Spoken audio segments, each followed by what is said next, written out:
Hey everybody, it's your host of the Sith Dominion, Dr. Dana Martin. And yeah, you're on the Sith Dominion. That just came out weird. Hold on, let's try this again. Hey everybody, welcome to the Sith Dominion. I'm your host, Dr. Dana Martin. With me tonight we have Cam, we have Debbie, and Grand Admiral Zane. It's going to be one for the books tonight, folks.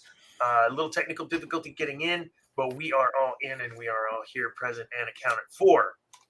I can't wait. This is going to be fun. Tonight, we're starting our 3-part series on the prequels. We all know kind of stuff that happened with these characters from a dark side perspective because we've talked about these characters throughout the last few shows or over the last year. But now we're going to kind of put it all together and say, look, we've got the Phantom Menace, which probably should be named Rise of the Sith. I don't know. That's the name of our show tonight. Because that really is what it is. Yeah. So overall, before we kind of get into the rest of the show, I just want to know y'all's thoughts on the Phantom Menace, at least as it compared to the prequels. What was your feelings getting to see it? For you and I, Debbie, for instance, we didn't have Star Wars shows until then for like ever. So let's just kind of reminisce about that. Phantom Menace. Go. Who wants that? Dude, growing up with the prequels, man, Phantom Menace is, love it. Seeing it for the first time in theaters. It's my first non-Disney Star Wars movie I was ever able to see, and it's just, it's great. I love it. I recently rewatched it when I built the pod race diorama Lego, and it was phenomenal. Awesome. Debbie? Well, like you said, this was the first Star Wars movie we suffered through the dark times. And of course, my kids were at a ripe age. They'd grown up on the originals, the original VHS. We had went and seen all the special editions. We went to all the midnight showings, but this was the first one where we all got to experience the first time. And it was great. I just got done watching it. I enjoy it. I love Phantom Menace. Yeah. Oh, I love all the prequels. Revenge is my favorite, but yeah, I enjoy them all. Agreed. Awesome. GAZ? Honestly, as a kid, I think it was my favorite Star Wars movie. The Darth Maul fight was just crazy fun to watch. Yeah. Obviously, I grew up and matured, and we won't talk about my favorite Star Wars movie now until it comes up. But Phantom Menace is just, I've always loved it. I don't know, has a soft spot in my heart. I'm scared for that day. I'm scared when we go over that day. That's not my favorite movie. Oh, thank God, bro. Holy, I'd have to get off the show. I'm not gonna lie. I have to do something. I don't think I'm that was me when I posted. I'm retiring, bro. He chooses Rise of Palpatine as his favorite movie. I'm out of here. It's not my favorite. Oh man. Oh Jesus. Okay. I with you, Debbie, like it was exciting. It was fun to kind of get to get into a theater and kind of get that nostalgia of seeing it, except for I never got to see one in the theater until then. So that was huge. It was my first Star Wars movie in a theater. I know, right? Go read the article. So I'm like the ancient one here, right? Well, no, it's just because my father broke promises. That's a whole nother episode. So I never got to see it. And I am the ancient one here, so it's all right. It's okay. I grew up on the original trilogy VHS. I still have them. Shout out to my stepdad. Heck yeah. So I think we had. I'm talking. I seen it originally in theaters. Oh yeah. We had the silver because I'm that old. No, I think TPM for me, it was cool. The pod racing was freaking phenomenal. Love it. What's up, nerds? What's up, Andrew? Being able to kind of get into a new Star Wars story, but it was familiar in that we knew what the characters of Obi-Wan were and Anakin, this little kid. Now we're getting to see stuff that was only lore before then, right? Not my favorite of the prequels. It's kind of I don't know. We'll talk about it. Is it really? Twitch is up right now, working? Yes, sir. I'm in it right now. I dropped the link in places. Awesome. Thank you. So yeah, go check us out on Twitch also. Yeah, F you, Facebook. Twitch.tv/the Sith Dominion. The Sith Dominion. The Sith Dominion. Oh. So yeah, it's not one of my favorites. It's one that I think they missed the mark on. Again, kind of the Sith story. We got a lot of Sithy type stuff. I think good balance compared to what we would have with the story centralized on Luke, Leia, and Han, or whatever in the original. So we did get a little more of that story. Just for me, not enough. But I'm picky and I'm a wuss when it comes to that stuff. Like I get angry and it's like, no, I need more of a dark side. But that's what just we never enough for you. It's not, and the thing is, all that crap was happening. We find out about Sifo Dyas, right, and all that was happening during this time. Like, it's amazing. It's cool. Chewie. What? Chewie. Making an appearance. Hello, Chewie. No. We love Chewie.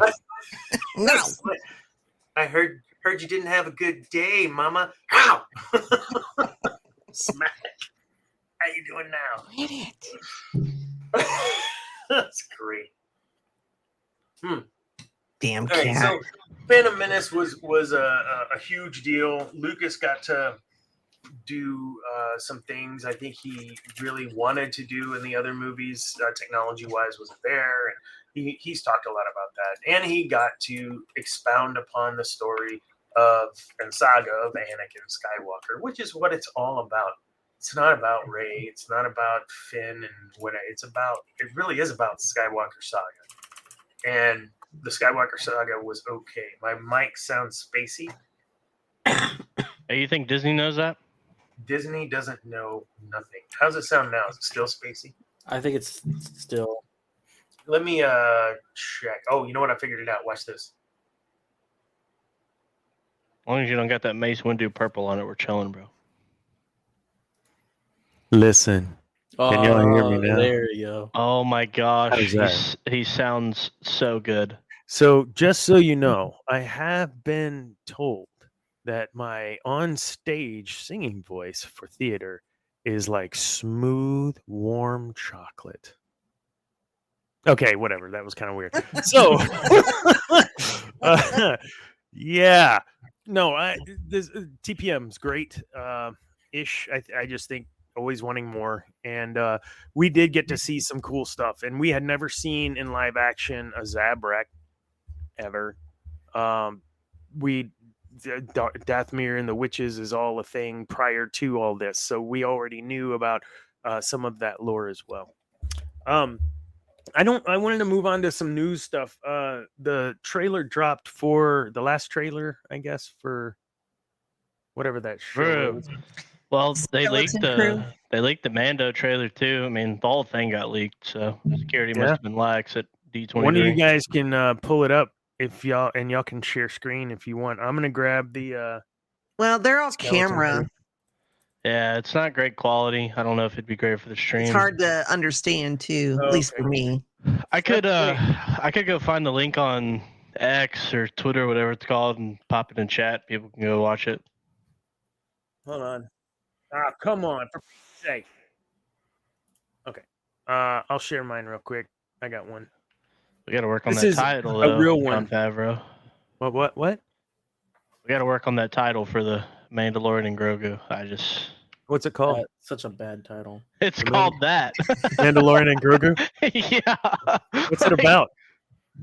Oh, it's about Uh, Ahsoka. Oh, of course. Yeah, of course. It's actually just aired to the Sorry, Empire. Dave, but come on, dude. You did this to yourself. Yeah, just giving Luke's story to Ahsoka, but it's okay. I won't be hurt. I am. All right, folks, we're gonna show you all this wonderful clip from Skeleton Crew on Disney Plus, coming December 3rd. Let's go. Let's go. Oh,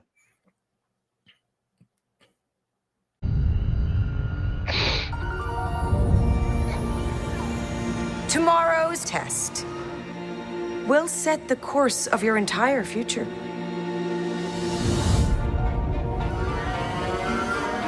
Don't you ever want to do anything exciting? Like what? What if we could go anywhere we want in the whole galaxy? A real adventure. No more pretend. I found something buried in the woods. What do you think it is? It's like Stand By Me. I think it's a lost Jedi temple. Hello? Be careful where you step. It wasn't Goonies style.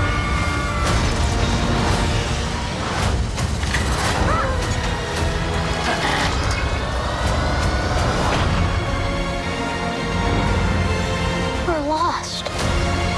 Really lost. Tis dangerous out there in space. Trust no one.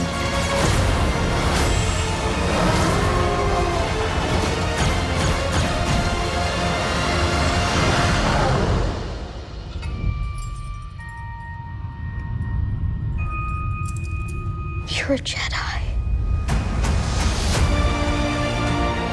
Look! Sorry, that was a little over. All right, Cam, apparently you're excited about this, huh? Hey man, I mean, for once, dude, I think it looks pretty cool. I will say my more of my optimism comes from John Watts being a part of the project because I thoroughly enjoy his Spider-Man films. So yeah, I'm pretty stoked. Looks interesting. Looks different. Looks well-ish done, I'd say. Looks not the acolyte. Yeah, that's a low bar, but yeah, it's definitely not the acolyte.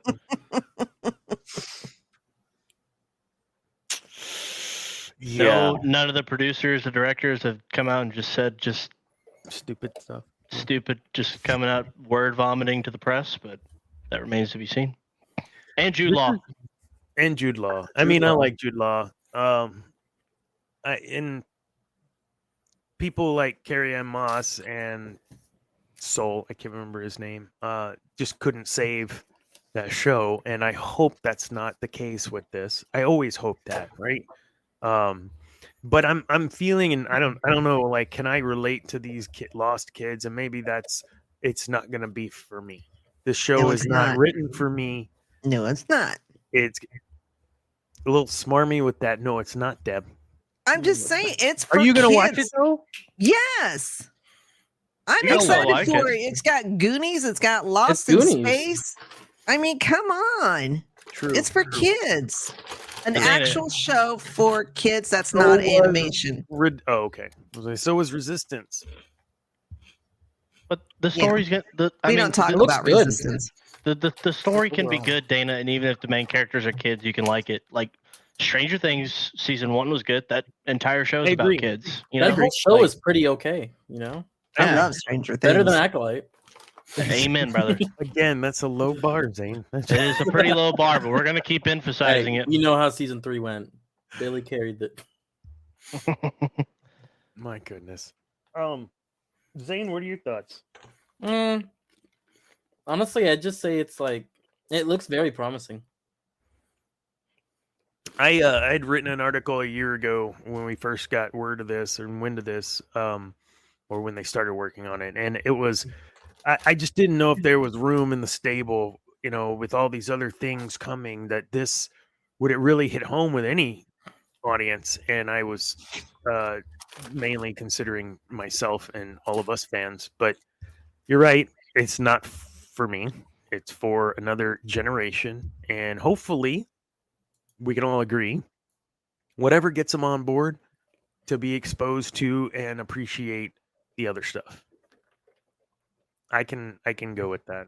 I just don't want it to be like campy and stupid, like the Ewok movie, like, or show. The Ewok show was just garbage.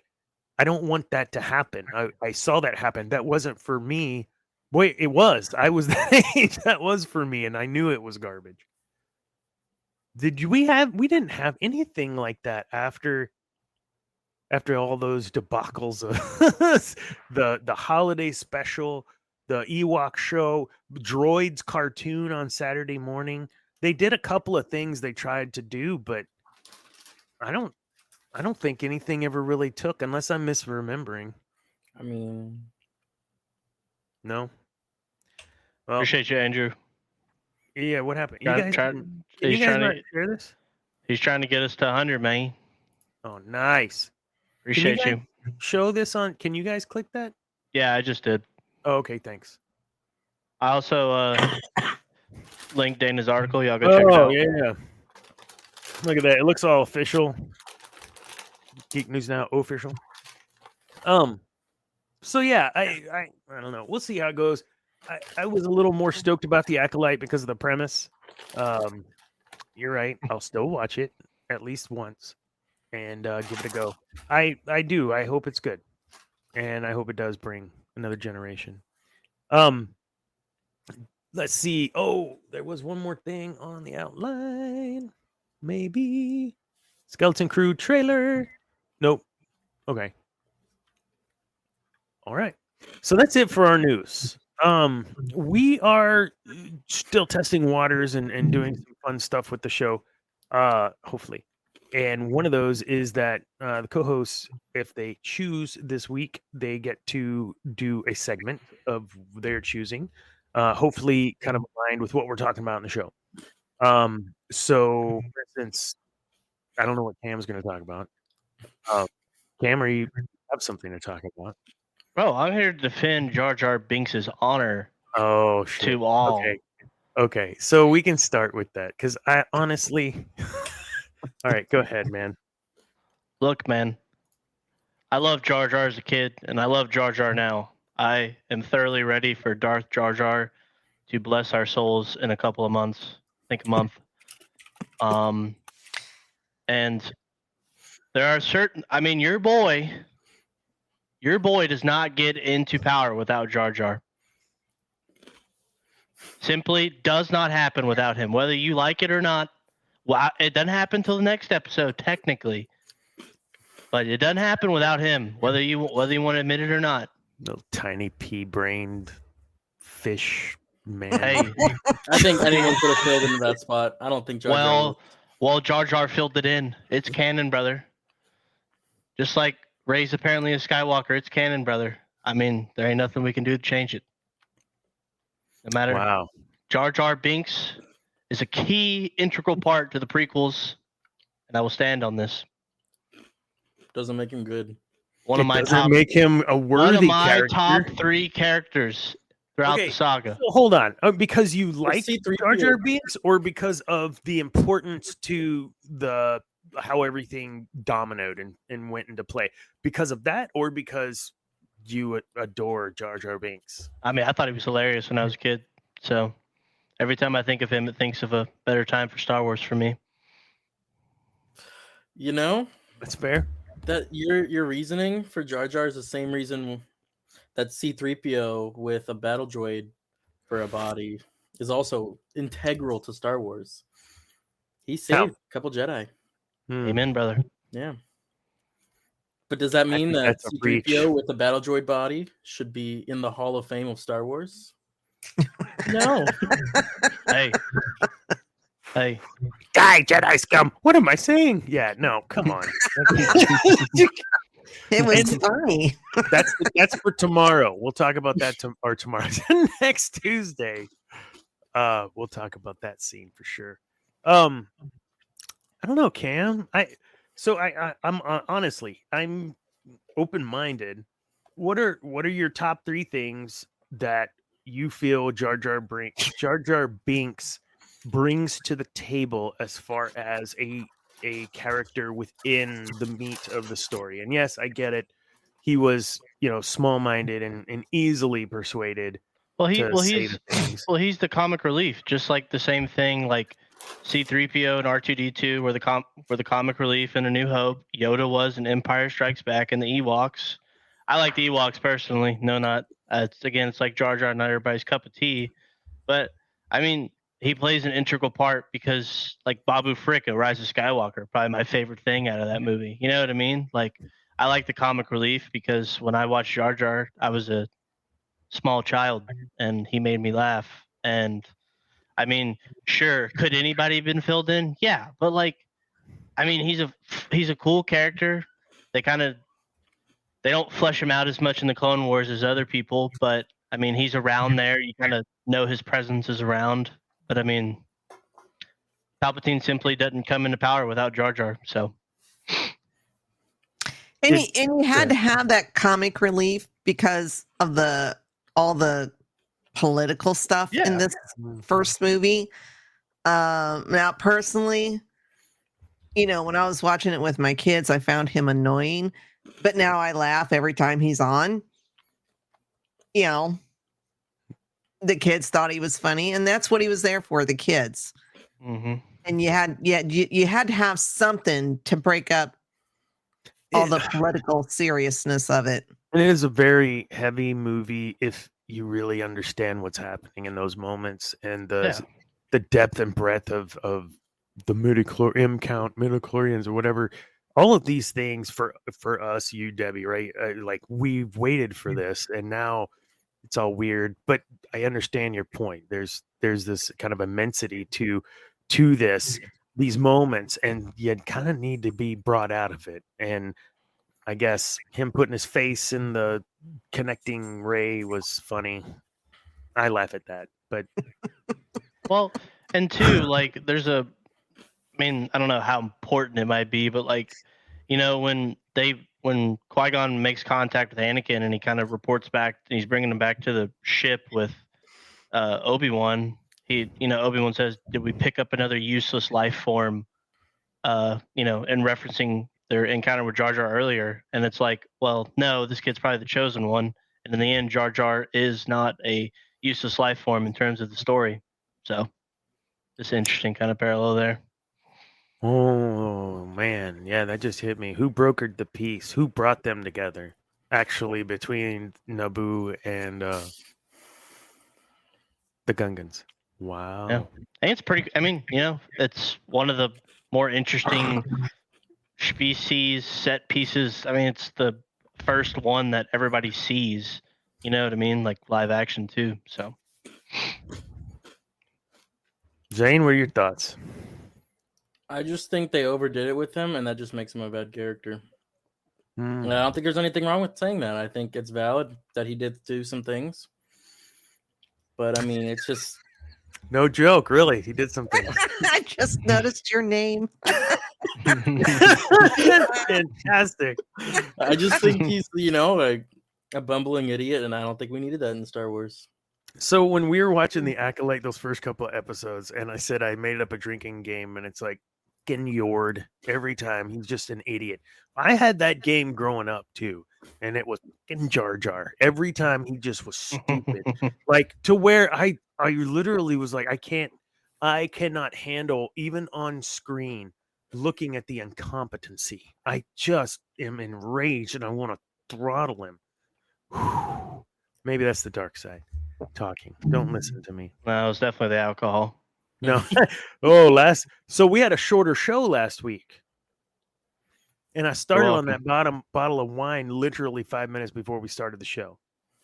So in an hour and a half, let's just say Dana was not able to keep all the wine in his body that last Tuesday. Okay, moving on. This I started like a 3 today. We're golden. No, really.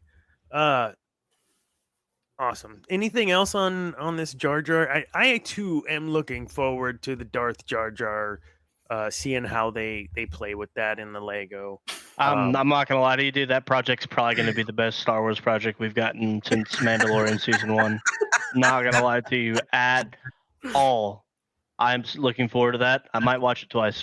Maybe we're gonna have times. to devote an entire show to just Darth Jar Jar. Dude, I got a Dark Millennium Falcon. I'm saving the build till that drops, dude. I cannot wait. You should totally record that build. I'm game. Might be and just talk 5 about hours. How wonderful Jar Jar is. Hey, they got your girl Darkseid Ray in there. Hopefully they don't have the teeth. But, okay. I will wager. No, I've got Darth Malik. I might want that Darkseid Ray. Wait, you got the Malik. I already have Malik. Yeah. Charlo, buy the dark Falcon form. Actually, chat, donation. We're buying. Donations, subscribe. Yeah, like, subscribe, follow on Facebook. I Yeah. mean, So Dana has had some ideas I haven't talked to the rest of the crew about, but we're gonna once we're done with our new rebranding logos and fun stuff, we're gonna get some giveaway stuff, t-shirts, stickers, all kinds of cool stuff, so you can spread the word and wealth about the Sith Dominion. And we'll do some contests, like if we're looking for however many people to help get folks signed up or whatever. I don't know. We'll figure it out. And also, we'll be throwing up polls and all the cool, fun stuff that you're used to seeing with us. But we haven't done in a couple weeks because I'm tired. But we will be doing those things as well and try to get your opinions and your engagement as well. But yeah, merch store. Oh, I can't wait. I already have a couple shirts. Y'all have seen me wear them. But where are we at with the logo, man? sorry, she was making my logo first, so she's working on it. Cool. Just kidding. We are going to be talking about Darth Maul a little bit. So in an entire episode devoted to Darth Maul and several episodes where we talk a little about Darth Maul really is kind of the centerpiece, the face of the Sith, right, in this. And I can't think of a better example of pain and anger and hatred leading to the dark side, just being encompassed by it at that point in his life. And then with Darth Maul and Zane, our resident lore master, did some things. You look like Zen just then from Overwatch. Zane went into, what do we got? We got some Maul lore. We got some Maul lore for you. Maul lore. So we all know about Maul. He was born on Dathomir, right?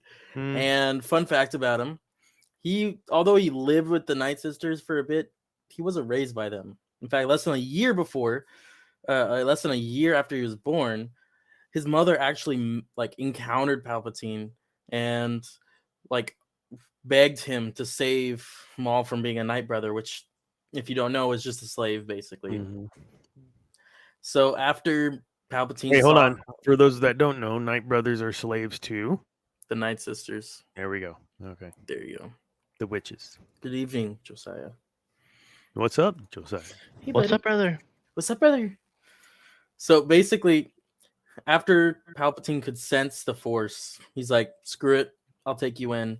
And about a year after moving Maul to Mustafar, Palpatine got the okay from Plagueis to train him as a Sith assassin, not a Sith Lord. There is a distinction, right? So during this childhood, before he had really come into anything, there were a lot of times where Maul was put through torture by Sidious, right? Whether Sidious was just throwing rocks at him until he could throw them back, when he was like 5 or 6, or I wish I could throw he was rocks at my 5-year-old son. Lowered into this vat of acid. He isn't actually burned, but he was supposed to escape. This is mental and physical torture. But in doing so, he was really powerful in the Force, and he had that fire. You know what I mean? And at around 10, he went to an academy on Orsis, and that academy is where he learned how to be an actual assassin. And during this time, Sidious told him to, no Force. You don't get caught. Well, he got caught. He got caught around 6-7 years later. So, he was in there for a while, and he knew what he was doing, which is good. So at 17, once he was taken off the planet, Sidious, for his last test, took him to this random outer world planet, which no one really cares about the name, right? And here he was forced to live on his own on this planet while assassin droids were being sent after him. Right? Now that's some torture. Right? After a month, Palpatine came back and he's like, "I'm challenging you to a duel." Maul loses like instantly. I mean, you have this weakened Maul versus Sidious, and in this one final act of defiance is what I like. The big word I read. Maul went, lunged at Sidious, and bit him in the arm, and then spat the blood in like at him. Right now, as Maul is like preparing to die, he's like, "This is it." Sidious takes a lightsaber and strikes him down, but it's a training saber. Sidious then laughs and says, "This is exactly what I needed you for."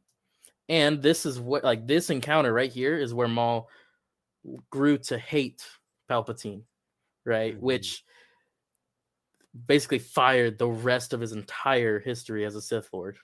Mm-hmm. And around that day, Sidious, what caused Maul to bite Sidious was like, "You failed. I have another apprentice, and we're actually just going to kill you, and he's going to take over." Right. And so after this, Sidious revealed, "I don't have an apprentice. I just wanted to get you." Just messing with you. "You passed my test. I now pronounce you Sith Lord Darth Maul." And that's it. That's how he became a Sith Lord. By just biting like him in the arm. I just can't imagine a grown person, Zabrak, what have you, like just chewing on another person. He was 17. How old was he in the Phantom Menace? I'm pretty sure he would have been around what? That was like mid-20s, 30s? 32? Like 20, 25 maybe? Shadowhunter was 32 BBY. Yeah, 32 BBY, and he was born 54. So he would have been in like 20s. Mid-20s. Yeah.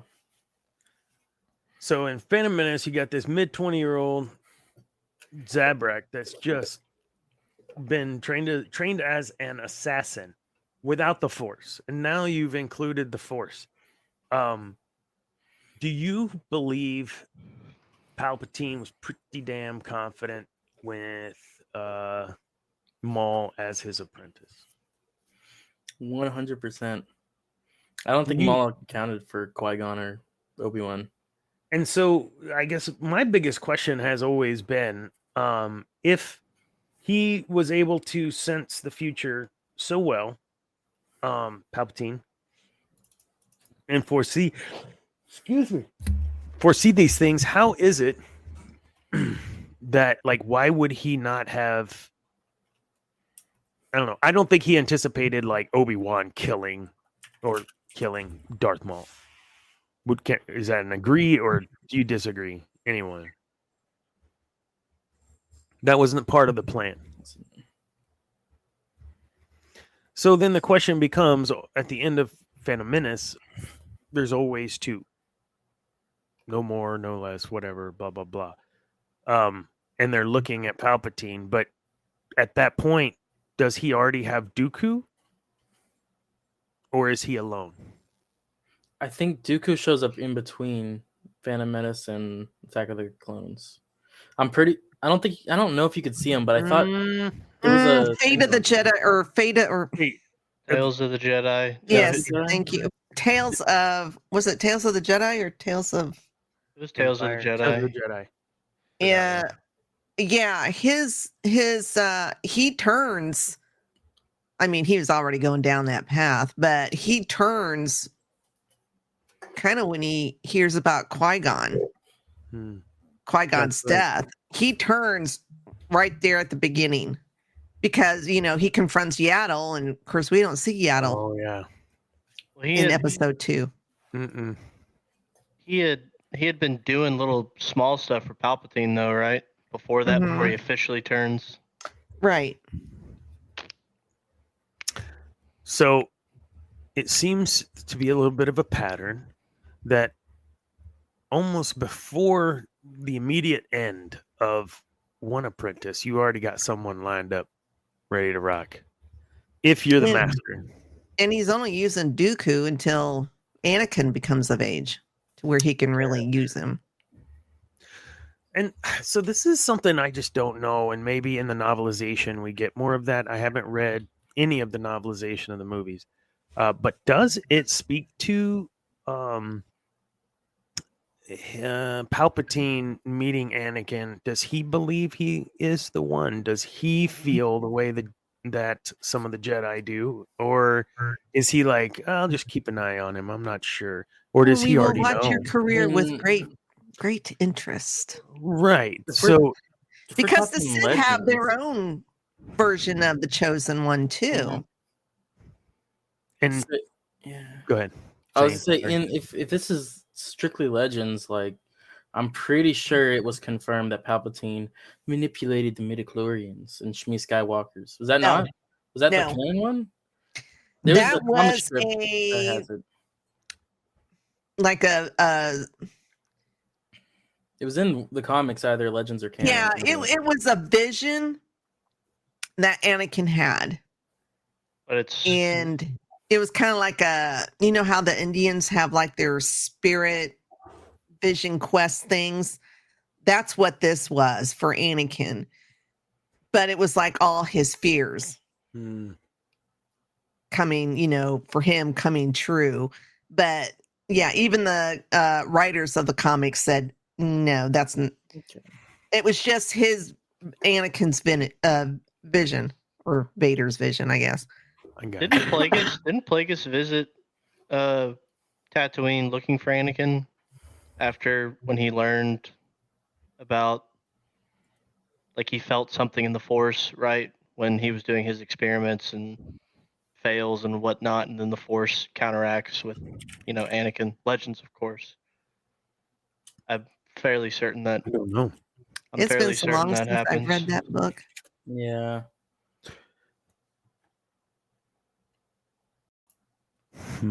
Yeah, I've always felt that I think he did. Go ahead. I don't know. I think he did. I'm looking it up right now. So there you go, folks. No matter how prepared you think you are, sometimes you go off the rails and you got to make sure what you're saying is factual. Well, but is it canon factual, or is it legends factual, or is it fan factual? I think Palpatine has always got a backup plan. He's got a the plan Sith B. He's architect. got a plan C. I mean, no matter what happens, because we even seen it in this movie where, okay, that didn't go the way it was supposed to, but you know, he switches gears and does something else. I mean, well,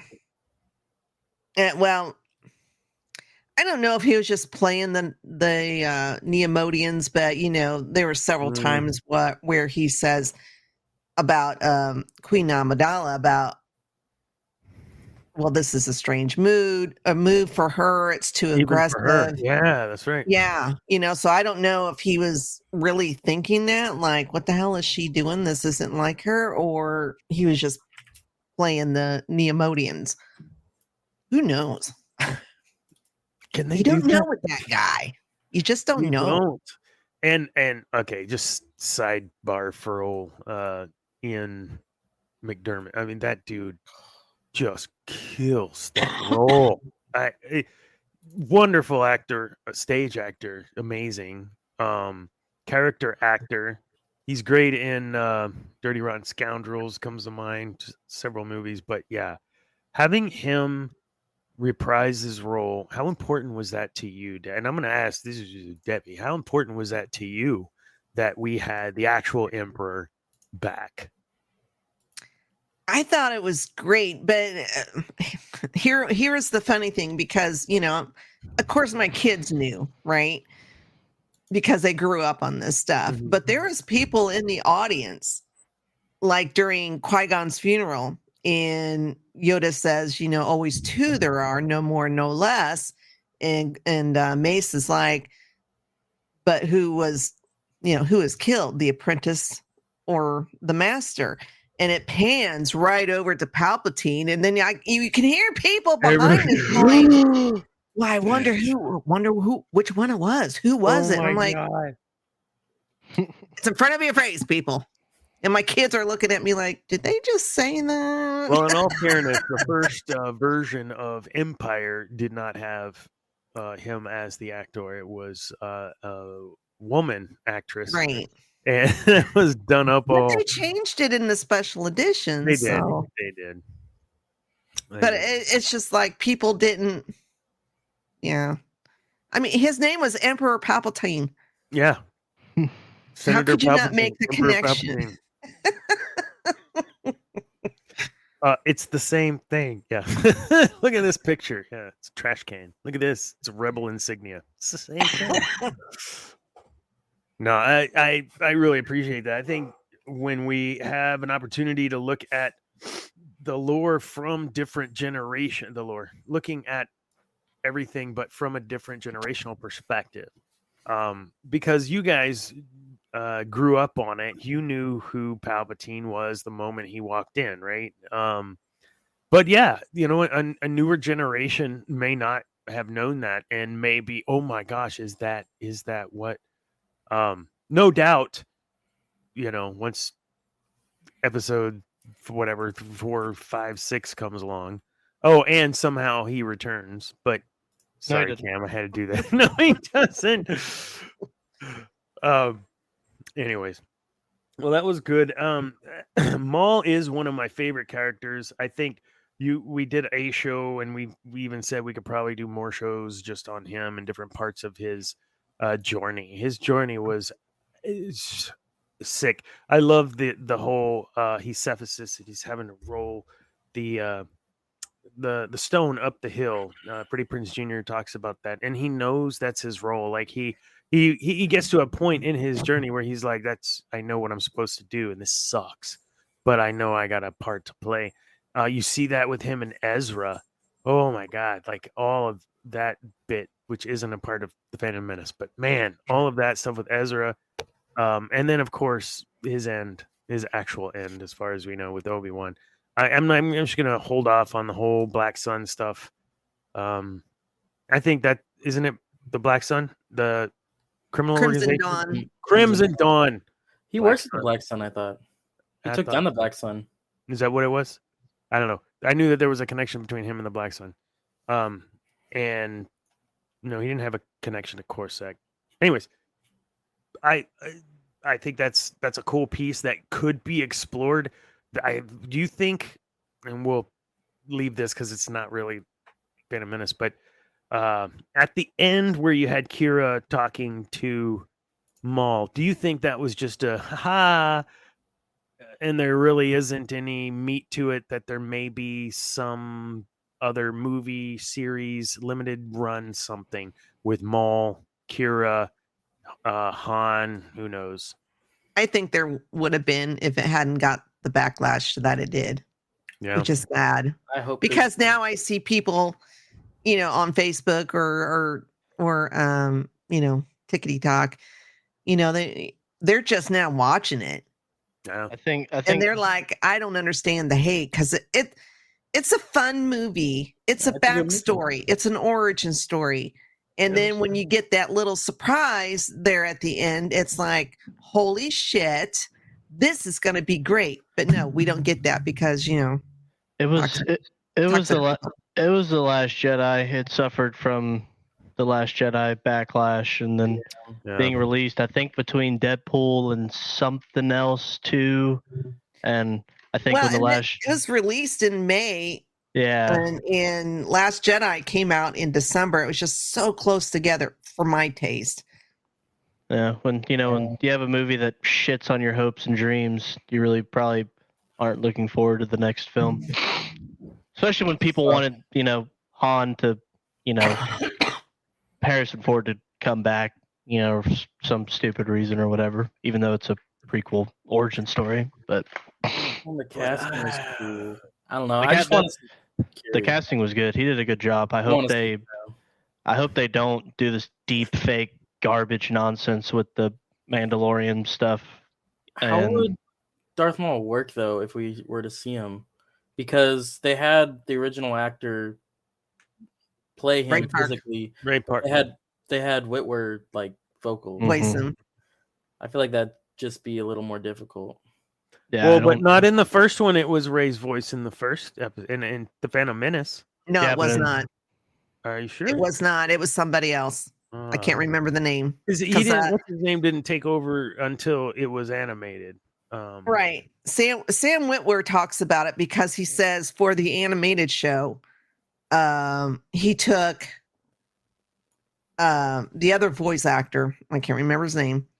He took that voice, and then he kind of added his own little thing in there to come up with the Maul voice for the animated series. So Ray Park did not voice it. The voice was Peter Serafinovich. Oh yeah, well Peter Serafinovich. Yeah, see, that's why I didn't even try. Peter. From Deadpool. Peter. No. Everybody has their Peter. Everyone Hey, has Peter. their Peter. Watch Hey, cornhole, bud. Office Space. I didn't make that up. So, Darth Maul, would you say for not seeing any Star Wars for so long, do you feel the fans got a good taste of dark side fun that they had never seen before? Hell Would we yes, agree? because he was scary looking, and he just, I mean, without even saying anything to Qui-Gon or Obi-Wan, he instilled fear. Just his look and the yellow eyes, and of course he's red and black, and he's got horns, and we ain't never seen anything like that. And yeah, No discussion of what is your purpose here. No, it was like, we'll handle this. Like they just knew, like they felt it. And both of them did. I think when we see him jump off of his in the middle of the desert, honey, dunk, and you see the come on. I will say, as much as it's not one of my favorites, that scene in the sand was absolutely mind-blowing. Mind-blowing. What was the saber crap we had, right? We had like old Obi-Wan Kenobi. And I've seen that, but it was brilliant what we got. And I know there's the extended version, and I think we played it here before. It's super cool. The fan piece, really good. But everything that was done in that scene, or everything that Obi-Wan did, was intentional and on purpose to lead to him becoming way more powerful by being able to be with Luke through this time remotely, if you will. Remote work only. So when I think about how well it's written in George and these sorts of things, that's what I like to think of whenever I think of TPM, and just there's not a lot of dialogue in those moments. The acting is good, the direction is good, and the writing of the blocking of those scenes is really, really good. And that when you hear Duel of the Fates anywhere, anytime, the first thing you think of is Darth Maul, and the next thing you think of is he's fighting two people at once with a double-sided sword. Like, oh my god, it's like the quarterstaff from Bugs Bunny. It's actually a buck and a quarterstaff, but yeah, that was so fun. What was y'all? So you guys growing up on what we grew up on, what were y'all's thoughts, you two, on this when you first see Maul and that saber fight? I just thought it was cool. Was there anything that you could compare it to? I think that's why I stuck with Star Wars, unironically, was because it was something like that. It was just so cool and unmatched in normal media. What about Duel of the Fates? Number one Jar Jar fan. How did you feel about that selection and it being paired so well? Well, I'm sorry, I'm not gonna tell you it was good.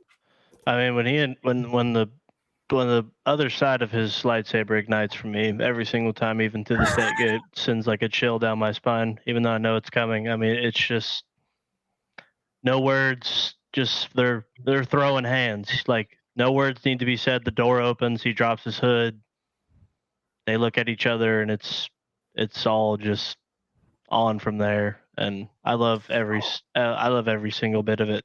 I mean, I know that, the fights in the original trilogy aren't the best due to the technological limitations. But even, I mean, when I watched that as a kid, the what I saw as a kid was what we see with like the New Hope remaster. Like, so watching the Phantom Menace was just otherworldly to me. So when he takes his robe off or his cloak off, and he's wearing this real form-fitting dark Jedi, like we've never seen that either. It's a dark Jedi. Oh, you know what I'm saying? The Sith robes. Like we never saw that ever before either. We saw some stuff in the comics because I think at that time, or right before, like we had Dark Horse had a couple of series, and so we did see it. But you know what I'm saying? Live action, that freaking I wanted to be freaking Darth Maul so bad. If there was anyone that was gonna bounce Darth Vader off the top, it would have been Maul. This feeling having high stakes in the OT that made saber fights more impactful. Really cool. Yeah. And that's a great point because we know what the stakes are in those movies. In the Phantom Menace, I mean, we kind of get it that Anakin needs to be protected, but there's this tension. That's a great point. The stakes in that Qui-Gon knows. Qui-Gon's he gets it. Darth Maul gets it just in the fact of we have to stop this because that's what Papa Palpatine said. But I believe truly he had that bigger vision. So when we talk about Qui-Gon and that he may have had some quote unquote gray tendency, whatever, he wasn't the ideal Jedi. And we can all agree. And he knew it. But he made no apologies for it because he was his own person. I need to understand, and it's my limitation. We had people like Mace Windu, Cam, that, you know, messed with forms and had Vapad and walked the tightrope of dark side and all these things. I did not feel, while not wholly subscribing, it seemed, to the Jedi Order, he did do what he was supposed to, but he wasn't drinking the Kool-Aid. I want to know what y'all think about that. Do you think Qui-Gon wasn't drinking the Kool-Aid, and do you think he had thoughts of leaving the Order? I think he would have left the Order if he survived. He would have let Obi-Wan, take the trials, and he knew Obi-Wan was going to pass, and then he would have done whatever he felt the Force needed him to do to make sure Anakin brings balance. Would you say he's a Force follower or a Jedi follower? Force follower, Yeah. which is what the Jedi in theory should be. Right, but do you think we could agree that they're not wholly a Force following community as they maybe once were, or what the ideology is? No, I mean that's kind of the whole point of why they fail. It kind of sucks, man, because I think we had some really cool characters that really kind of came off kind of smug. And so I'm gonna bring up a guy that we talked about a couple weeks ago that I feel like got the shaft. We meet Mundi in the Phantom Menace. What are you doing? Oh my God! What are you? I changed his name. What? Oh, Debbie just went offline. What? Debbie's gone rogue. Not a fan? No, he's a jerk. All right, we got the Debbie rant. Okay, tell me what it is about him in the Phantom Menace. He's on the council. He's a Jedi Master. I don't know. I couldn't gather that, and whatever. I don't remember. In the Acolyte, I don't think he was a Master yet. He was just a Jedi. But I mean, what is it about him in the Phantom Menace? Did you already not like him, Deb? Yeah. No, I didn't like him. Why? Whatever. I don't know. It's just like, well, him and Mace both kind of come off smuggish. Mm-hmm. kind of holier than thou. And yeah, he doesn't say much, but he's given looks to Mace and Yoda, and I don't know. I just didn't like him, or maybe it's the shape of his head. I don't know. I was about to say, is it that kind of weird ponytail thing? He's like a hippie, and you're done with that. Like, you cut your hair. I don't Oh, know. sorry, Zane. Sorry, I just what? didn't like him. I didn't like him in the book. Well, the books, I it made me even dislike him more in the books. So yeah, I don't know. It's just when you see somebody, and especially when you meet somebody in person, sometimes you just get a vibe that they're an asshole. Yeah. And it doesn't take much. So there you go. I mean, he is Sometimes a you little just smug. know. It don't take much. You just know. In that split second of them opening their mouth for 2 words or a sentence or whatever. Because he went like this. And you're like, this dude, look at him. God, I didn't like the way he went. Like he's about to say some shit. I already know it. This guy. And what about the droid attack on the Wookiees?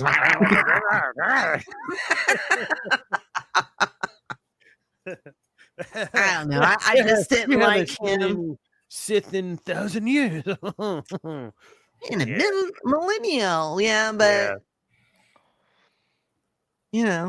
they didn't know Bane survived throughout that whole time. They didn't know that. They didn't know he had an apprentice, Zana, or Zana, however you say her name. They didn't know it then. So do we go back to the darkness hiding the light? How powerful was Sidious? Darth Sidious, that him and Plagueis were able to do what they were able to do to get him into position to go in. Like, I just seeing that as the whole Sith architect and Palpatine, I'm still amazed at, yes, Lucas, great job writing this, but the way that all of this had to happen, it couldn't have happened any other way. By force, it wouldn't have happened. There were too many Jedi and not enough of them. It had to happen this way. And through the rule of 2, they were able to accomplish this because they could live in the shadows and become more powerful. And like you said, Zane, and clarified, Sith assassin to start, because there is only one master and one apprentice. Now, fast forward to a couple weeks ago when we had the acolyte. Oh, why we gotta talk about this, man? I know. I'm sorry, man. I have to because there's some connection here No, we into the don't. Phantom Menace. We don't have to talk about it. We don't talk So, about the last episode we saw Plagueis in the shadows. Oh, And I think we can all agree. I just don't imagine him being that creeper looking. I know in the comic there was a little of that. I didn't read the Plagueis book. Zane, you did. And I don't know, was there any examples of him snooping around like that and sneaking around? Not in that exact manner. Yeah, No. it just It was seemed more in the kinda manner of what weird. Bane said to Zana. Yeah. What was that? I'm sorry. It was more in the manner of what Bane said to Zana, where he hides out just away from the Jedi view, and he instills the fear to keep people silent and also spread rumors like they should have. But that's quote unquote in the shadows. That's not creeping. Yeah. I mean, it did not. So then you say, okay, well, is all of this a part of? Yes, Anakin is still the chosen one. They've said that. No. You think that it does diminish that? No. See, and I'm with you, Debbie. I think what happens in the sequel trilogy diminishes it personally. So how special was that kid? Let's say that there was no quote unquote M count. The way that we learned it was not anyone could try to learn about the Force, but other people were just more attuned to it than others. And you could train to a specific level, not leveling, but to a specific level of force force adeptness, based on your attuning to the force, tuned to the force, whatever that is. And so when, oh my gosh, what just happened? I don't know. So when you're attuned to the force in that way, I lost it. Fuck it. I don't care. What were we just saying? I just lost it. All the flashies, you guys can't do the flashies. It throws me off. Oh. Yep. Where was it? Anyone? Help me. When you're All right. attuned with the Force. When you're attuned with the Force. So that being said, there is no level. What I mean is you're able to get to your peak. Just like as an athlete, there are some things you're never going to do at 4'10". You're probably never going to dunk a basketball. However, you can level up your own skill to a specific point in basketball that you could be very effective doing other things, right? And I feel like the Force is like that, the way we grew up on it. But that's like what you guys knew as the Force was not your daddy's Force, if that makes sense. Would you agree or disagree that they've cheapened it by making it something you're born with, a specific level of midichlorians? Not entirely. I think they just made it from something that was more inclusive to something more exclusive. And I don't think that cheapened everything. I think that made it to where the Jedi were more valuable because of how less there were of them. Mm-hmm. So taking the mysticism out of it and making it more scientifically based, to me, cheapens the line, "We will not be swayed by your sorcerer's ways, Lord Vader." So when I think of that line in Star Wars, I mean, first of all, the set on that dude to freaking challenge Vader like that, kudos. I don't have that sort of set to be able to say those things to Darth Vader. I value my heir. So I feel like when you take that mysticism out and scientificify it, then now you've not necessarily, chipping's not the right word. I don't know. It's devalued in some way that leaves something's missing. Well, I don't know if you remember this, Dana, back in the day, when George introduced the midichlorians. People were pissed that he did that. I do remember that. They were like, why would you? I don't know if scientific was the word for it, but why would you use this midichlorian thing to justify why the Jedi are like they are? Why not leave it as a mystery? The sorcery and the rumors and just leave it a mystery. A lot of people were really ticked off when he did that. I felt it took away. Just again, I know that Skeleton Crew's not made for me, and I know that he doesn't give two shits about what I think about his show, so his movies. But for me, it took away a little, because I felt like maybe if I worked hard enough and tried hard enough, I might be some form, fashion, way. Maybe I can move my wine glass to my mouth and take a drink without using my hands or anyone else's hands. But now that you've explained it, where if I get a count done, like a blood cell count, well, I already know I can't. Okay, cool. Awesome. I won't even try now. Great. So it just felt kind of like, well, you're either destined to be one or you're not. F you. But that's not the way I felt in the books. You had characters like Karan Horn, who were not exceptional Jedi, but Jedi sensitive or Force sensitive nonetheless. Were in the movies, and we know that now through the book. They're legends, but he is a canon character. He was in Return of the Jedi.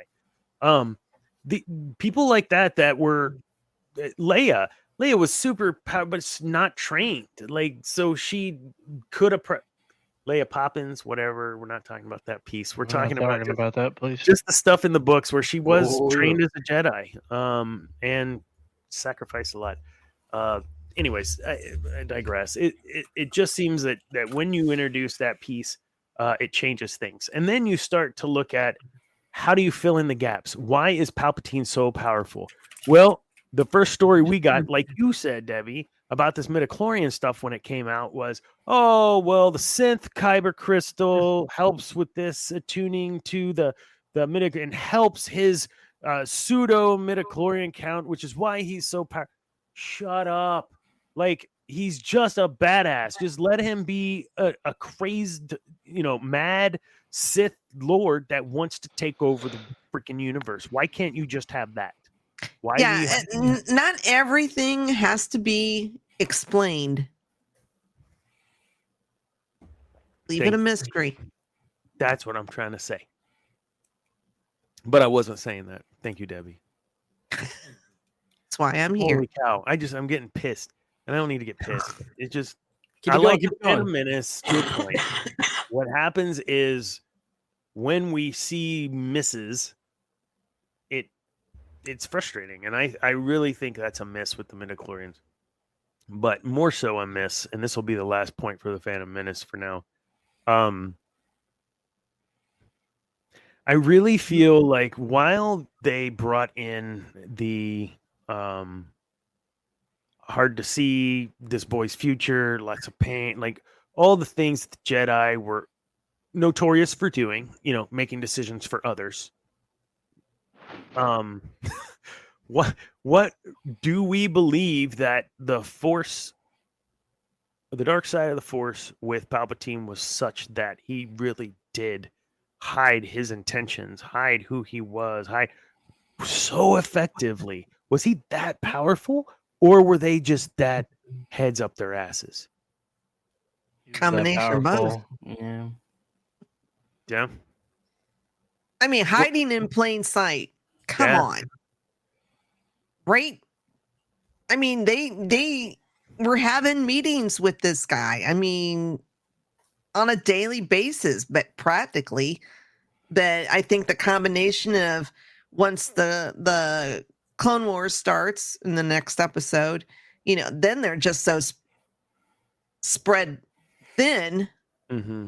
that, and they're distracted because, everybody's all fighting this planet. Nobody's paying attention. Nobody's paying attention to the fact that he's manipulating Anakin practically on a daily basis. Yeah. He's the one I don't know if it's in the books. It's been so long since I've read the books, but I think he's the one that was given Anakin dreams of his mother and Padme. And I mean, he just manipulated it all. And knowing him, he probably arranged to have Anakin's mother kidnapped by the Tuscans. Well, what did he do to Darth Maul? So if he'll do those things to Darth Maul, that's a damn good point, Debbie. What would he have done to make sure Anakin followed the path he needed him to follow? Mm-hmm. So here's here's another thought. If he was able to him getting Anakin on his side was the only way that he knew he could survive. Agreed? Because he knew how powerful Anakin was. Because he could sense it. He was super powerful in the Force himself. How is it? How is it that we can have these characters, and this will be one for you probably, Cam. How is it that we can have this character development, this connection to this character, Sheev Palpatine, and not all other expanded universe, all the things aside, just Sheev Palpatine alone? What we learn in the Phantom Menace We get it. He's the we know this during the thing. There, how do you not know this? I think to Debbie's point, he had his cloak on. He was a hologram. But how do you not know this is the guy? The So- chin gives it away. The chin gets it. So this Palpatine versus what we get in the final 3 episodes of the sequels. Is it first of all, do we know for sure that's a clone of him, that his essence has been transferred into, right? I In don't Rise give of a shit, Skywalker? honestly. Yeah. It No. says in the book. Yeah, he's a clone. I mean, it's his essence or whatever that's been transferred into his consciousness. Yeah. Pretty good idea, honestly. So as powerful as he seemed in Rise of Skywalker, how does that compare to who we're seeing in the Phantom Menace working from the shadows? I really want to know your thoughts on this guy that we first meet, and finally, apparently he's now dead. That those two people, I don't believe are the same, and I don't think you believe that either. Why are you putting me through this? Because I know you have good thoughts on this that are constructive and not just F this guy. I mean, I think the Palpatine we see in Revenge of the Sith is ultimate final form Palpatine, but I mean, Phantom Menace, I think from what I know in Legends, it is a special thing that only Palpatine can do. Like, I think it's like force shielding or force clouding, because he's able to hide his eyes. And he's able to do similarly to what Jake Skywalker did and like cut himself off from the Force, but not like fully, you know. And for those of you that don't know, Jake Skywalker is the Skywalker in the last is the Skywalker in the Last Jedi. But anyways, and then that fetus Palpatine, whatever we get in Rise of Skywalker, is, I don't know. I don't know. I don't think they're very comparable personally. He's just as dumb, honestly, because he makes the same mistake that gets him scarred in Revenge of the Sith and just doesn't stop shooting his almighty, powerful Thor, God of Thunder, Force Lightning. That's 3 times, right? Yeah, yes, 3 times. I just Third time. Fool me once, shame on me. Fool me, no, what? Fool me once, shame on you. Fool me twice, shame on you. Fool me 3 times. I really can't believe you're putting me through this, man. I mean, I'm really sorry, man, but you're really kind of killing my vibe here. Not the gonna guy lie. that we got there in Phantom Menace is not the dude that we get later. And, no, I agree. And it's really disheartening from a fan of Palpatine and what he was able to do. The Force masking is what you were talking about, where he can hide his face. Luke uses that in Legends. I used it in the Sith Dominion roleplay, of course. It's a great tool, but ultimately, when we see, I like that you brought that up at the end, where they're literally looking at him like, "How do you not know this?" I'm concerned for the future of the Jedi in this movie. Watching it the first time. Because, one, I know the Empire's coming, but more so than that, I had no idea just how not manipulative, influential. The bureaucrats were already on his side before he even stepped in, and that was a piece for whoever has read. If there's mention of that, because when he jumps. I mean, he's like, and now here come the bureaucrats when he's walking Padme through this, right? Like, he already knows all these dudes. Like, he's already a senator. He's a politician. That's all we got to say. Well, he grew up in it. Yeah. Like from 12. Yeah, he's grown up in that all his life. So in the Grand Senate, I believe he truly already had those connections with those bureaucrats. That it was something that was being orchestrated, not just with Jar Jar, who was pivotal in the next movie. You. We'll talk more about it. You're welcome. I appreciate that. I feel like you're just saying that because you put me through the last 5 minutes, but it's okay. But here's the other piece about the Phantom Menace that I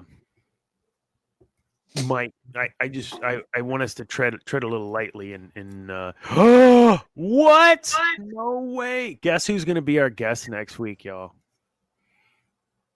Oh yeah. Darth Vader. No. I just posted that right For there. the love Guess of who's God, I gonna hope be Palpatine's not coming back. Palpatine's coming back Again. for time. again. I'm retiring. Are you No, I love the fact that that they are able to make it to show it on screen his adeptness to be a politician. So as we've talked about before, you can't just walk in and just take over shit. You gotta work it from the inside. He's the Sith architect. Everything he is doing is for purpose. Nothing is wasted. And you, as a person in his inner circle, have to understand you are a resource that is a limited resource and non-renewable.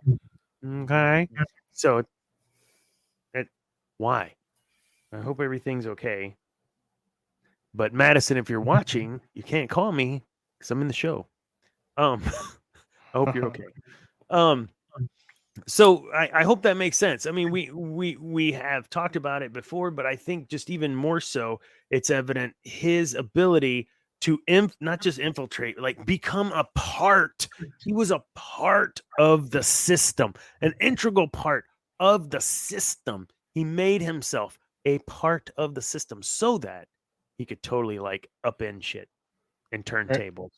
For anybody that hasn't read the Revenge of the Sith novelization, and I would just recommend, you should read it, but I'd recommend going to, since we're talking about Palpatine, listening to his speech, listening to the excerpt from the book on that. It's The full the full speech. It's pretty phenomenal and should be taught in any public speaking class, personally, or any type of class about influencing people and all that. It's an absolute masterclass, along with the movie speech too.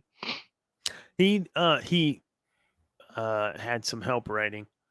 George Lucas did, but for the most part, when you see these monologues and these speeches that these folks are giving, not Hux, that's all him, man. Like he really had an understanding of war.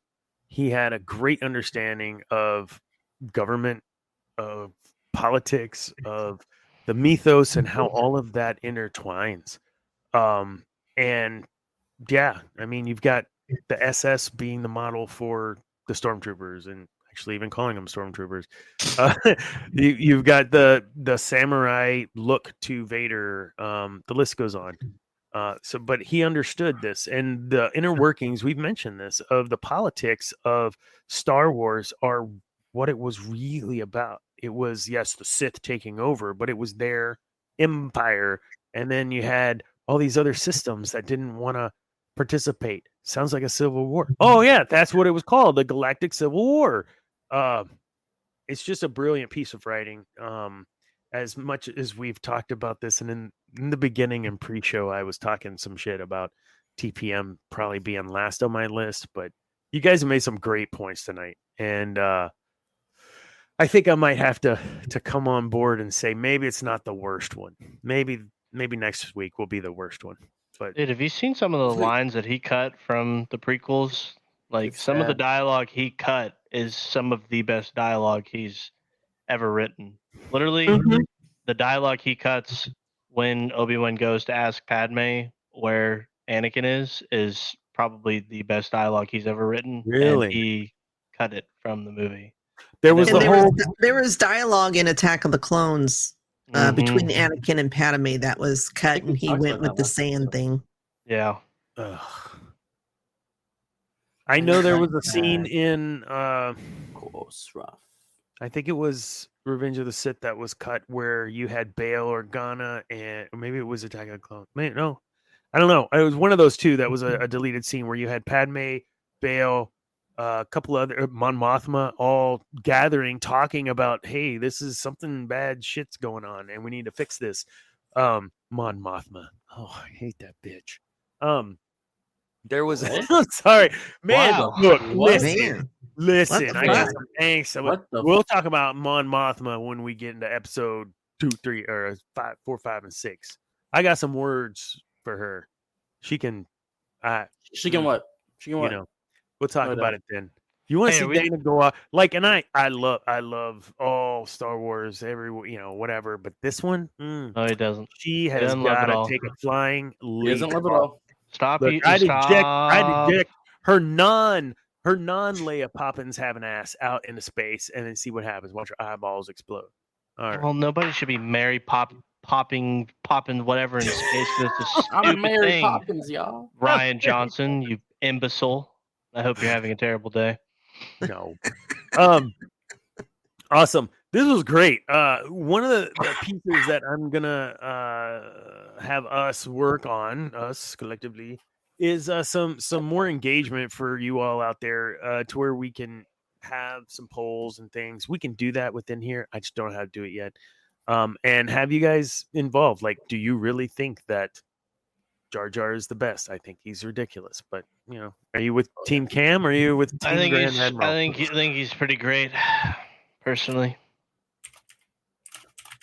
I don't know. There we go. How to fix that? There you go. There you go. You had to fix. Oh my goodness.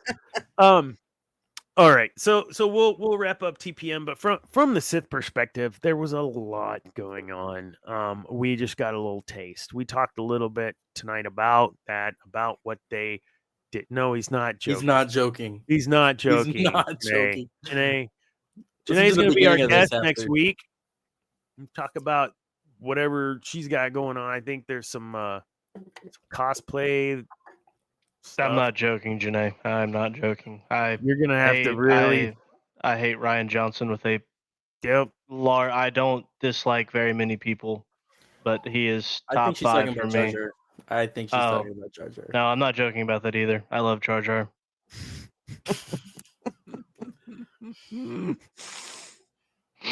Yeah, Goodness agreed. gracious. Yeah. So we'll wrap up this. It was just really cool to kind of look at that, and look how all those pieces kind of fit. Because, while we talked about Maul, we talked about Palpatine. We appreciate being able to kind of put all those pieces together in the Phantom Menace, but on that side of the house. The last thing I want to talk about in the Phantom Menace is the Neomodians.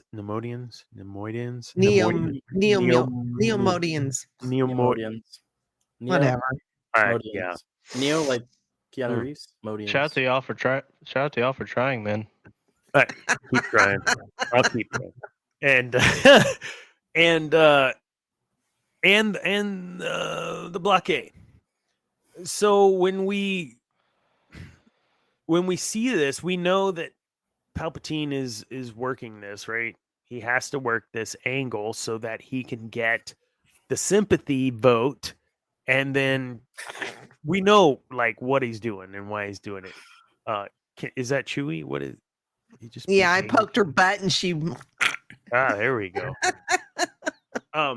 But we end up seeing how all of that kind of comes together, in that you now have oh no, there's two of them, right? Like he's seeing not just Palpatine, who apparently was giving the orders, or sorry, Darth Sidious was giving the orders, and we find out, and that oh no, now he has an apprentice. Where do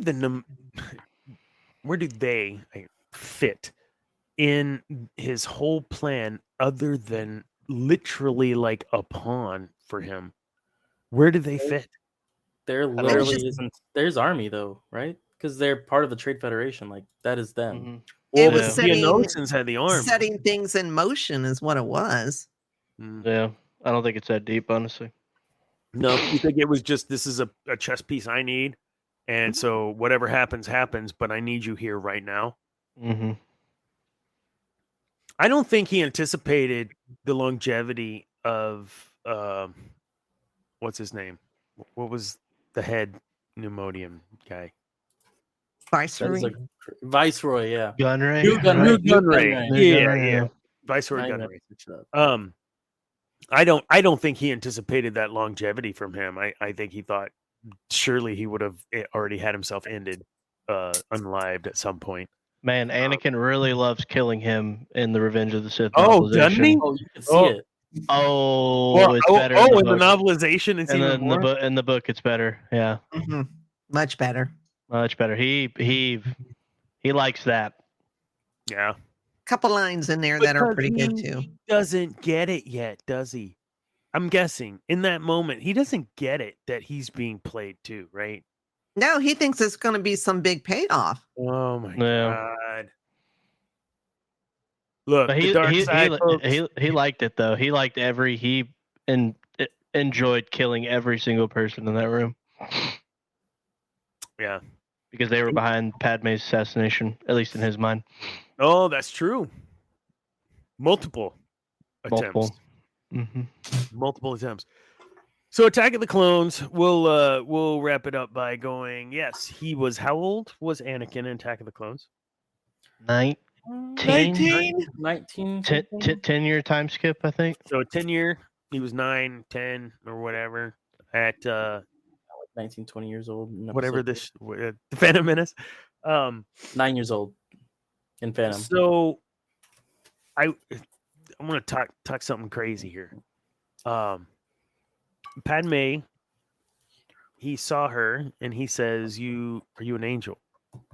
So I think for like, I don't know how to go about this. I talk about this in a weird way, but not make it weird. So I saw Splash when I was a kid. I now love mermaids.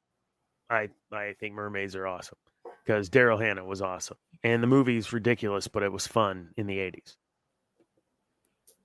Do you think maybe he was just enamored and infatuated with this woman and never truly loved her?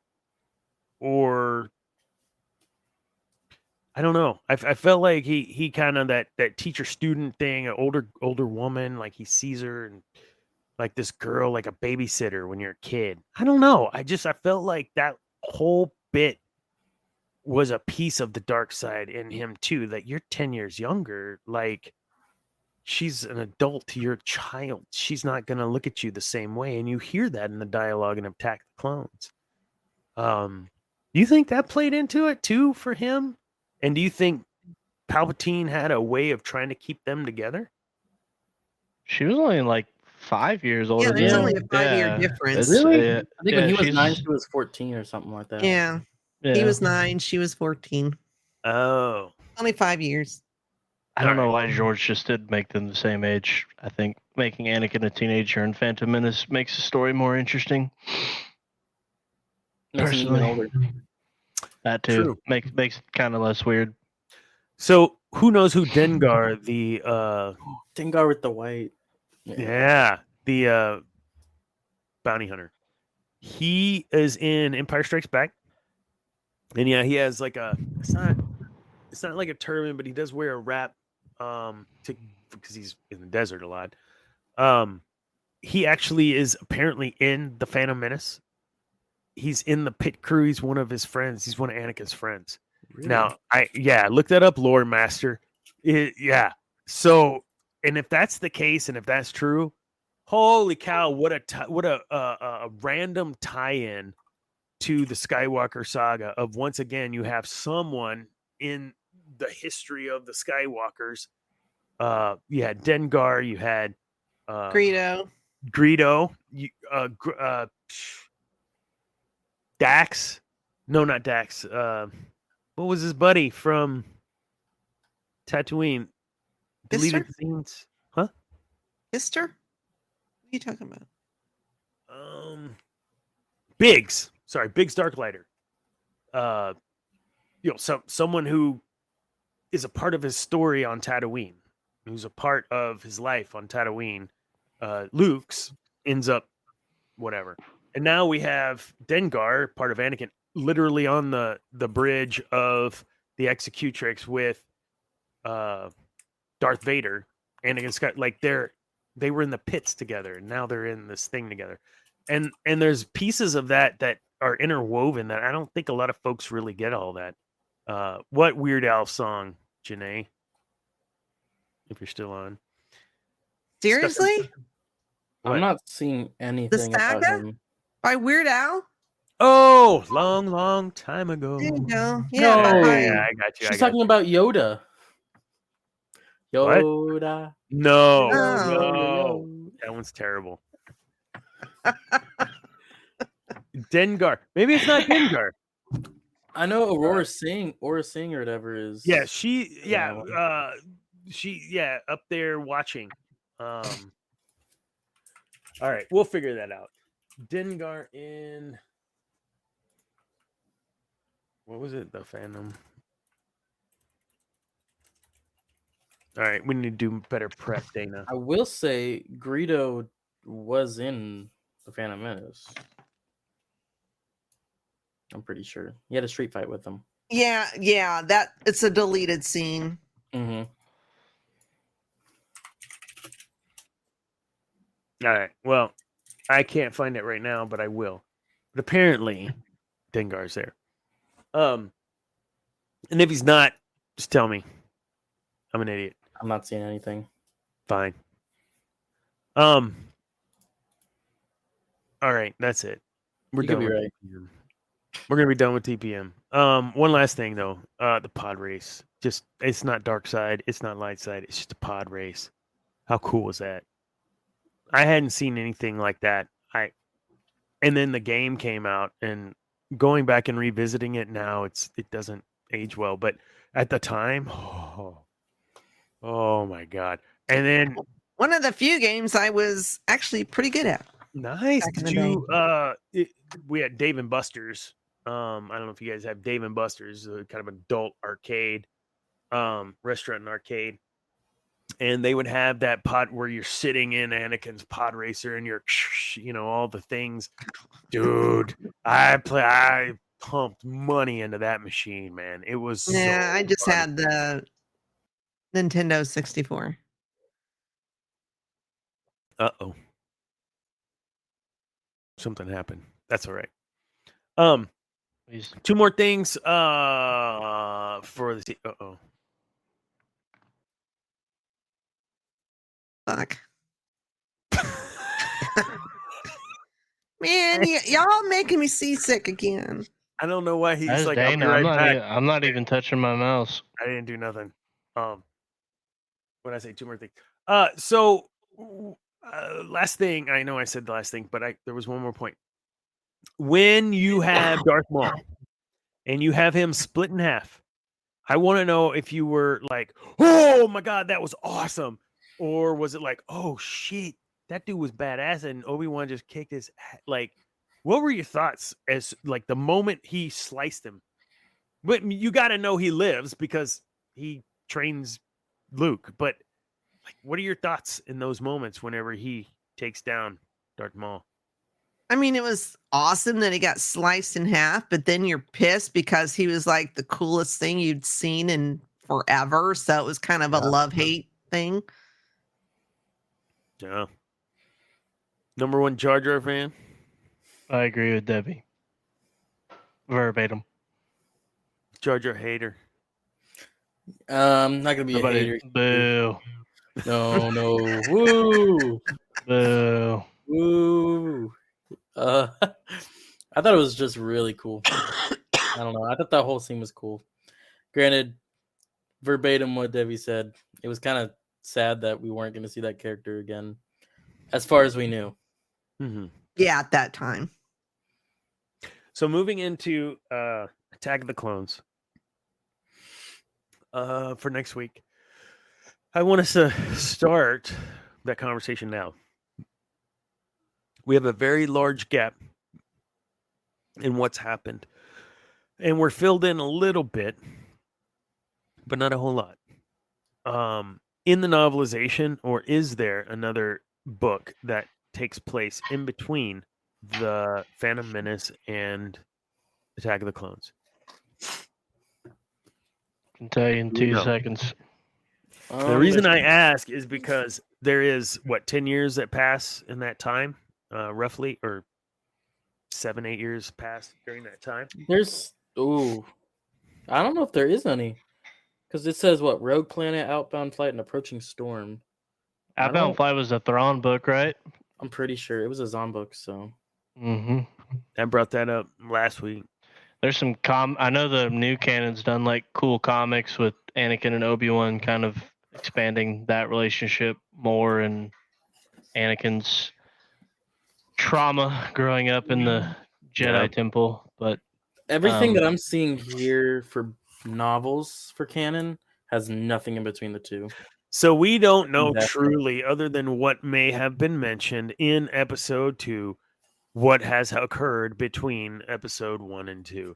That being said, the amount of influence that Palpatine built in that time, severe. Now, we know that Padme is now moved back into the role of Senator. So Palpatine is what? He's already he's still chancellor. He's chancellor. Yeah.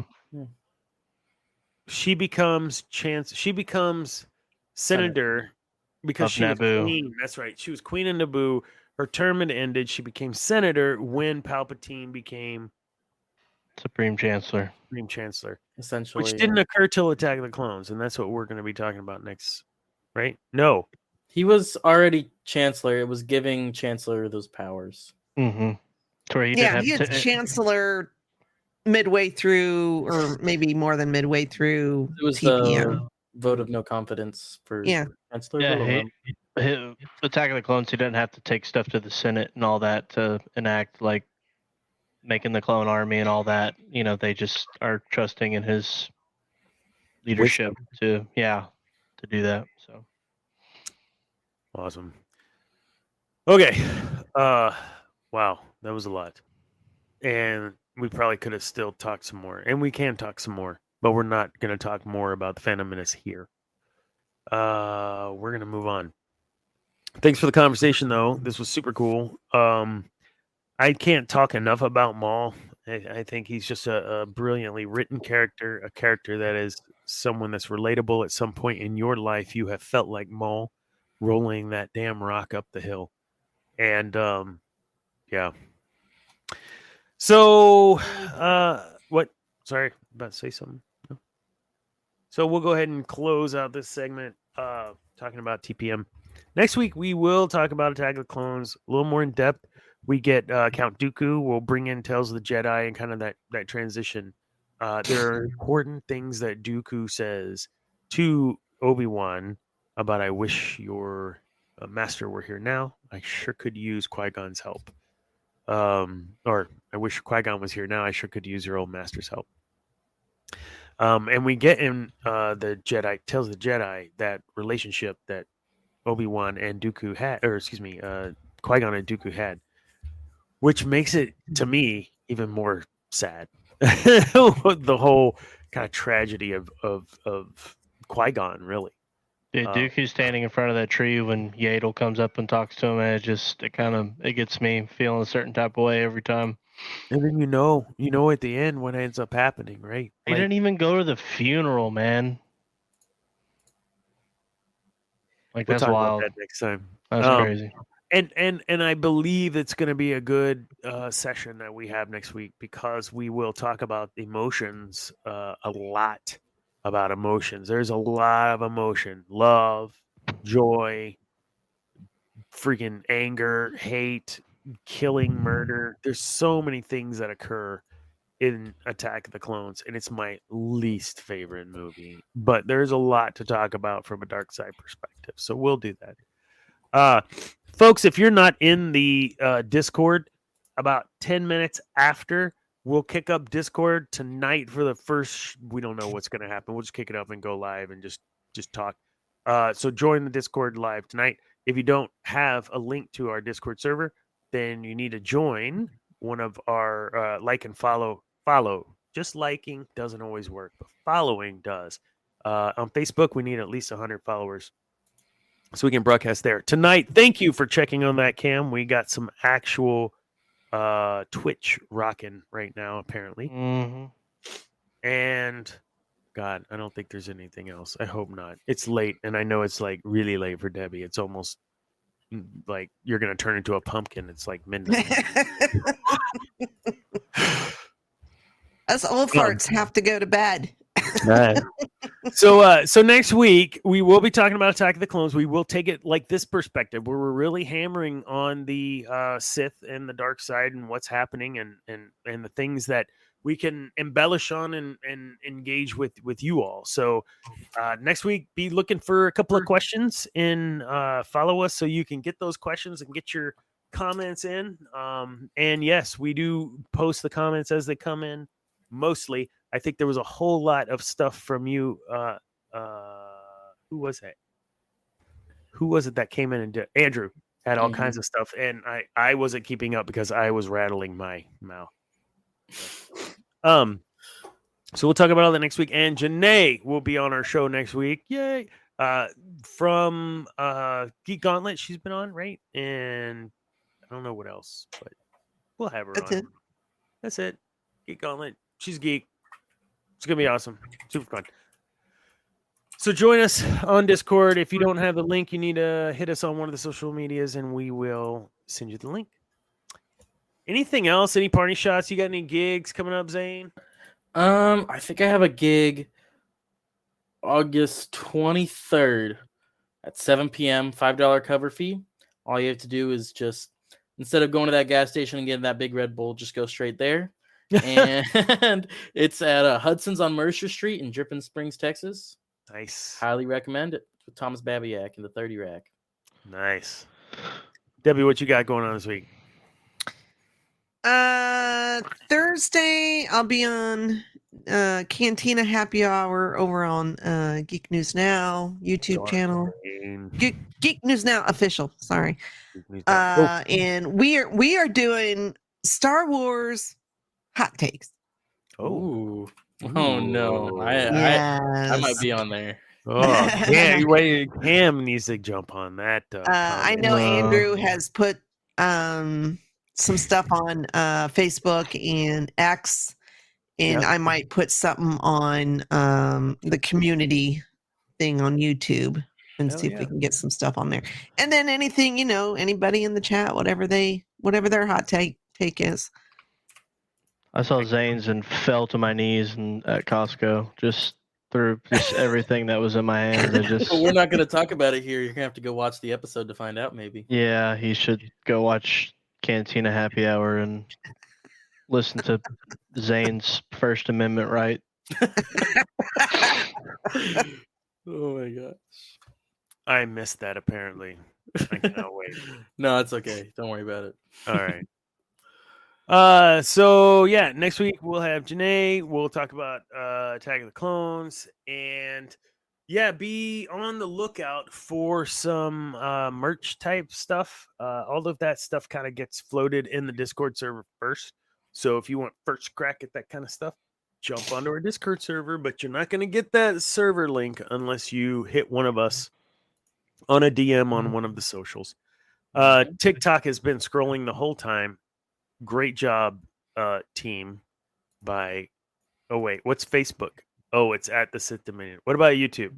Oh, it's at the Sith Dominion. What about TikTok? Oh, it's at the Sith Dominion. What about Twitch? It's at the Sith. Okay, so just go to any of your socials at the Sith Dominion. I will say, Debbie has started moving some content from, or duplicate. I don't know what you're doing, but we are having content on our channel that was done on the old network, GNN. So the old GNN official, and she's bringing that stuff over. Also, I'm slowly getting the audio and uploading that to your favorite podcasting places. So like right now you go to Spotify and we've got 2 or 3 episodes, like 1, 2, maybe and 3 episode, and then the episode we just got done with. So it's kind of weird because we have to kind of upload stuff weirdly for me. I thought you were doing the pods without me till I popped in and see what was going on. Yeah, you saw the episode. Yeah, first episode 1 and 2, just Zane and I. Episode 3, Matt Thompson, great dude. He's got his own podcast. I'll pimp that too. It's super fun. I think it's the not get good. That was your thing. It was shoot, I don't remember. I'm terrible. terrible host. But Matt Thompson pops in every now and then. He's a great dude. Yeah. So we'll go ahead and close it up. It's 5 till, 3 till, whatever, 8 till. That was a lot. I will say I cannot thank you all enough for the views and for getting it. I mean, we had like 35, 40 views on the last show. That's not bad for the first show on a new channel all by itself. Now, if we had 40 plus subscribers, that'd be really awesome. But I'm not going to complain for the views. So thank you all. Seriously. Man, anything else? So you have gig. You ain't got no, we have Cantina Happy Hour and then no Comic-Cons or anything, Debbie? No. Okay. She's like, what the fuck are you talking about? It would require going out in public. I went to Indiana Comic-Con specifically to see Hayden because that's my boy. Is that Padme and Annie on the shirt? I heard them say earlier on the comments. It was, yeah, it is. Ooh, with Qui-Gon in the back. No, hold on. Trying not to knock off my cat. No.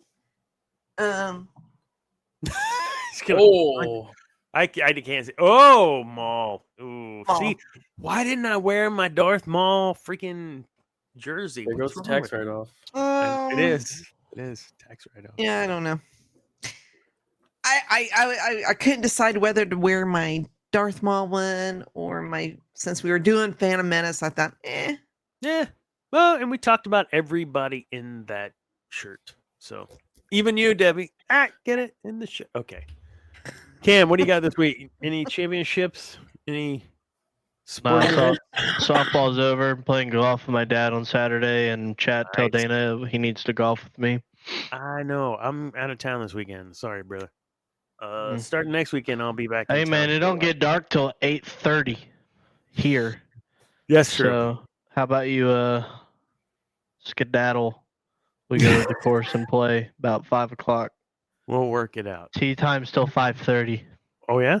But you can't get a full 18 in. You can probably get, what, 15, 16 in? We could get 18 in. You haven't played with me, and I haven't played in a decade, so there you go. Who cares, man? We're out here to have fun, play golf. Oh, golf. As long as we can make it 50. Hashtag make Dana golf. Hashtag make better Dana than golf. Better than take off the shirt. Take off the shirt. That one too. No, we're out. No, we don't need the shirt off. No. Wait. Oh, I just pushed something. What? Fire shirt. me, my shirt. Your shirt's I assume. fire. You could be talking about your shirt, Dad. Oh, I don't think so. Oh, this is tight, man. I like this shirt. I said tight, like I'm. No, you can't just say.